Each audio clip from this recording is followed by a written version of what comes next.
Now, continuing our look at some of the capital's more interesting businesses. Alex Kammerling is from Kammerling's Limited. He joins us now. Good afternoon, Alex. Hi, James. How are you? I'm good. Now, tell us about Kammerling's. What do you do exactly? Well, I'm an ex-bartender, but I, for the last 5 years, have been producing my own spirit. So I've just brought it to market a few months ago. And it's not like anything else. It's kind of made like gin, but it has more of a sort of bitter, sweet taste to it, sort of more like a Campari, Aperol, that sort of thing. You drink it as an aperitif, so it's a pre-dinner drink. But the key is the ginseng. So there's 4 types of ginseng in there. There's a load of natural botanicals, 45 ingredients, goji berries, echinacea, ginkgo. Everything was kind of chosen for its historical use in medicines. Sounds to me like I should have been sent some before we did the interview, actually, Alex. It's delicious, and I would definitely send you a bottle. Did you come up with a recipe yourself, or is it something you've got? Yeah, it's been a long sort of labour of love, really. I mean, my kind of history is bartending. I've been making cocktails for 18 years. I wrote a cocktail book, and, you know, been on TV and done lots of kind of writing and things. So sort of mixing flavours was my thing, really, and it was the thing I was best at. So I thought, well, who creates spirits? Who creates new drinks?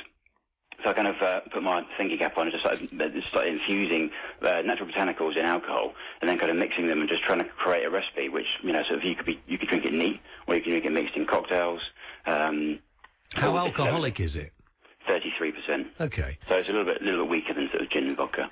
So what's the state generally of the drinks market at the moment? I mean, we hear all sorts of problems relating to binge drinking, all sorts of problems relating to too long hours as far as licensing is concerned. Yeah. How's it going? I think the premium end of the market is still great. I mean, it is a real shame, and it does make me a little bit embarrassed when I hear about all the binge drinking that happens in this country, because, you know, alcohol is, you know, it's been medicinal for thousands of years, and yet you wouldn't, if you had a headache, you wouldn't overdose on aspirin, you know. No, exactly. But people sort of have just taken that a bit too far, and there's really no need for it.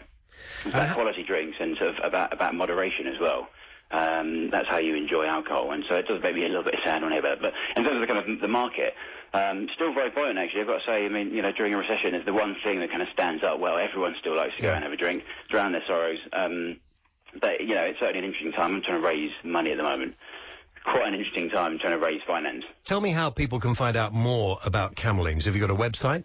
So if you go onto kammerlings.com, that's KAMMERLINGS.com. Alex Kammerling from Kammerling's Limited. You're listening to LBC 97.3.